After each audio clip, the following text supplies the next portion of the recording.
Chapter 21 की शुरुआत होती है और वुल्फ जेक से चिल्लाकर कहता है, हे तुम नीचे आओ, ये सब एकदम से शुरू मत करो, अगर हिम्मत है तो मैदान में आकर लड़ो। जेक कहता है, मैं पहले ही कह चुका हूँ, यहाँ से दफा हो जाओ। वुल्फ जोर से चिल्लाता है और कहता है, डैम इट, तुम्हारी ये टॉय गन बहुत ज्यादा अनोइंग है। फिर मेलिसा कहती है, चलो देखते हैं आखिर ये किस तरह की सिचुएशन है। ओह हाँ, बात अब इन कुत्तों पर आ गई है। एक लॉन्ग रेंज एक्सपर्ट है और एक मिली कॉम्बैट एक्सपर्ट, और बीच में इन दोनों के फॉर्डब्रेड मेंशन है जो कि इनके बीच में आ रहा है। ये दोनों कुत्ते के दिमाग के इडियट्स हैं। अगर मेरे हाथों में अभी एक गन होती तो तुम दोनों मर चुके होते। तुम्हें कोई आइडिया नहीं है कोरियंस कितने ज्यादा स्कैरी होते हैं, है ना? फिर एक गार्डनर सदमे से चिल्लाकर कहता है, मेरा गार्डन, वो गार्डन जिसमें मैंने अपना खून पसीना बहाया था। फिर दूसरा गार्डनर उससे कहता है, सर प्लीज शांत हो जाइए। फिर एक सर्वेंट जिसके सर पर चोट लगी थी वो लेटा लेटा कहता है, मुझे कुछ तुम्हें बताना था, लेकिन पहले हम इस सब चीज से निकल जाए। फिर दूसरी सर्वेंट कहती है, नहीं, ऐसा तो साइड कैरेक्टर्स कहते हैं, मरने से पहले। फिर वुल्फ जेक से कहता है, यू बास्टर्ड, अगर ये बुलेट मेरे हैंडसम फेस पर लग जाती तो। जेक उससे कहता है, क्या मैंने किसी कुत्ते को भौंकते हुए सुना? मार्था चलते हुए फॉर्डब्रेड मैंशन की तरफ आ रही होती है और वो रोते हुए कहती है, अरे नहीं, मैंशन, द फॉर्डब्रेड मैंशन। फिर उसका पैर किसी पत्थर से टकरा जाता है और एकदम से मार्था नीचे गिर जाती है। मेलिसा उसे देखकर चिल्लाती है, मार्था। फिर मेलिसा को बहुत ज्यादा गुस्सा आता है और वो कहती है, तुम सेल्फिश गधे कहीं के, तुम दोनों आपस में लड़े जा रहे हो, क्या तुम्हें आसपास की सराउंडिंग से कोई मतलब नहीं है? मेलिसा चिल्लाकर कहती है, हे तुम दोनों कीड़े मकोड़ो। एकदम से जेक और वुल्फ दोनों मेलिसा की तरफ देखते हैं। मेलिसा गुस्से से चिल्लाकर कहती है, बहुत हुआ। फिर वहाँ एकदम शांति हो जाती है और मेलिसा गुस्से से कहती है, अगर तुम आपस में लड़ना चाहते हो दोनों, तो इन सब में हम लोगों को क्यों घसीट रहे हो? और तुम्हें क्या लगता है मैं कोई बैकग्राउंड में रखा शो पीस हूँ? अगर मैं इन सब के बीच नहीं आ रही हूँ तो? फिर मेलिसा वुल्फ की तरफ देखती है और उससे कहती है, तुम हमारे घर में ही नहीं घुसे बल्कि तुमने हमारी जगह को गंदा भी कर दिया। और फिर जेक की तरफ देखकर कहती है, और तुम जो कि यहाँ रहता है, उसने हमारे हाउस को प्रोटेक्ट करने की बजाय और ज्यादा गंदा कर दिया। फिर मेलिसा गुस्से से कहती है, तुम्हें क्या लगता है मैं बस पीछे बैठ जाऊंगी और कुछ नहीं करूंगी? फिर मेलिसा अपना मैजिक यूज करती है और फिर वुल्फ कहता है, मैं हिल नहीं पा रहा हूँ। जेक उसका मैजिक दिखता है और कहता है, क्या ये ब्लड थर्स्ट है? फिर मेलिसा गुस्से से कहती है, जब तक फादर गए हुए हैं यहाँ की जिम्मेदारी मेरी है, तो अपना मुंह बंद रखो और मेरी बात सुनो। फिर मेलिसा कहती है, जैक फोटोन, अगर तुम्हें कुछ कहना ही है तो प्रॉपर चैनल्स के थ्रू मुझे मैसेज भिजवाओ। सच कहूँ तो मैं अभी बहुत ज्यादा गुस्सा हूँ और मैं तुम्हारा भौंकना नहीं सुन सकती हूँ। जैक कहता है, लेकिन बात तो सुनो। फिर मेलिसा कहती है, मैंने कहा शट अप, यहाँ से दफा हो जाओ, इससे पहले मैं तुम्हारे सारे बाल नोच दूं और उसे एक रग बना दूं। फिर जैक बहुत ज्यादा डर जाता है। फिर मेलिसा जेक की तरफ देखती है और उसे आवाज लगाती है, जेक फॉर्डब्रेड, यहाँ नीचे आओ अभी।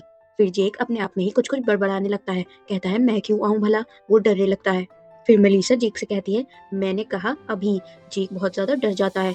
फिर मेलिसा कहती है, क्या तुम्हारी आंखें बस डेकोरेशन के लिए हैं? क्या तुम्हें दिखाई नहीं दे रहा हमारे एम्प्लॉयज डर से कितना ज्यादा कांप रहे हैं और हमारा घर बर्बाद हो चुका है?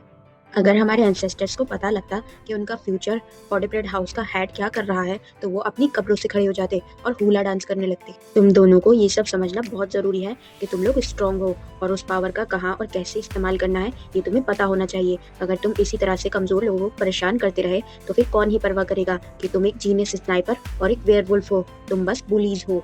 वुल्फ और जेक दोनों ही गिल्टी फील करते हैं। फिर मेलिसा कहती है, क्या तुम समझ गए? अगर समझ गए तो फिर तुम में से एक यहाँ से दफा हो जाए और दूसरा यहाँ रुककर इस सारे मैस को साफ करे। फिर जेक और वुल्फ दोनों ही बहुत ज्यादा डर जाते हैं और कहते हैं, ये तो एक विच है। फिर हम फॉर्डब्रेड मैंशन को देखते हैं जो अब साफ हो चुका था। फिर हम मेलिसा के रूम में देखते हैं। मेलिसा अपने सर पर एक कोल्ड बैग रखकर बैठी थी ताकि वो अपने दिमाग को ठंडा कर सके। फिर मेलिसा गहरी सांस छोड़ती है और कहती है, ये पहली बार था जब उन दोनों लूनेटिक्स ने मेरी बात सुनी है। उन्होंने मुझे इतने गुस्से में पहले कभी नहीं देखा। तो फिर उन्होंने डर के मारे वही किया जो मैंने कहा। दूसरे शब्दों में कहूँ तो ये बस उस मौके की बात है। ओ हाँ, हम तो इससे ज्यादा स्ट्रॉन्ग हैं। अगर उन्हें पता लग जाता कि मैं उनके आगे पावरलेस हूँ तो फिर वो मेरे ऊपर चढ़कर निकल जाते। मेलिसा ये सब सोच ही रही थी। फिर एक सर्वेंट उससे कहती है, क्या आप ठीक हो माय लेडी? फिर मेलिसा उसकी तरफ देखती है और शॉक हो जाती है। और फिर हम देखते हैं सारे सर्वेंट्स वहाँ जमा थे। वो मेलिसा से कहती है, क्या मुझे एक डॉक्टर को बुला लेना चाहिए? मेलिसा कहती है, क्या ये सब यहाँ कब आए? क्या एम्प्लॉयज मेलिसा को अवॉइड नहीं करते हैं? फिर एक सर्वेंट कहती है, हम लोग बहुत ज्यादा इमोशनल हो गए हैं आपने जो हमारे लिए किया उसके लिए। फिर दूसरा सर्वेंट कहता है, आप हमारी सेफ्टी के लिए बहुत ज्यादा परेशान हो गई थी। फिर एक सर्वेंट चिल्लाकर कहती है, वो बहुत कूल था जैसे आपने मास्टर जेक और बेयरवुल्फ पर चिल्लाया। फिर मेलिसा कहती है, अच्छा तो ये वही स्टाफ है जो वहाँ पर मौजूद थे। मेलिसा अपने मन में सोचती है, एक फॉर्डब्रेड एम्प्लॉय होना बिल्कुल भी आसान नहीं है। ऐसे ट्री ऑफ नॉवेल्स के लिए साफ सफाई करना, इनकी पर्सनैलिटी बहुत ज़्यादा ख़राब है, कोई आसान जॉब नहीं है। और जो हुआ उसको देखकर ऐसा लगता है कि एस्टेट के वारिस को इन वेल बीइंग लोगों के लिए कोई फर्क नहीं पड़ता। अगर इनको इनकी जॉब के लिए इतने ज़्यादा पैसे नहीं मिल रहे होते तो ये कब का ये सब छोड़ चुके होते। और इनकी जॉब बस फिजिकली टफ ही नहीं है बल्कि इमोशनली भी बहुत टफ है। अब जब इस सिचुएशन में मैंने इन लोगों की साइड ले ही ली है तो इनका रिएक्शन इतना ज़्यादा सरप्राइजिंग नहीं लग रहा।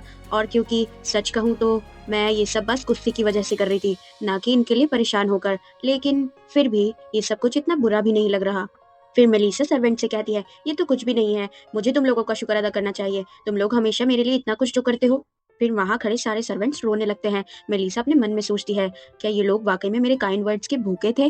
फिर वो सब वहाँ से चले जाते हैं। मेलिसा अपने मन में सोचती है, फाइनली वो सब चले गए। ये सब कितना अच्छा होता अगर मैं ऐसे ही एक बुरे आदमी को राजी कर सकती अपने वर्ड से। फिर मेलिसा कहती है, जैसे तैसे अगर जैक वापस आ गया और उसने फिर से यही सब किया तो फिर लोगों को ज्यादा चोट लग सकती है। वो योना को बुलाती है। योना कहती है, यस माय लेडी। फिर मेलिसा कहती है, ड्यूक को कांटेक्ट करो और उनसे कहो कि मुझे किंगडम के सबसे महान स्वॉर्डमैनशिप टीचर से मिलवाएं। जैक फोटोन को काबू करने के सिंपल से 2 तरीके हैं। एक तो वो कि उसे बहुत ज्यादा प्यार करो जैसे कि नॉवल में यूरी ने किया था, या फिर दूसरा ये कि उसे बहुत ज्यादा स्ट्रेंथ के साथ अच्छे से कुचल डालो।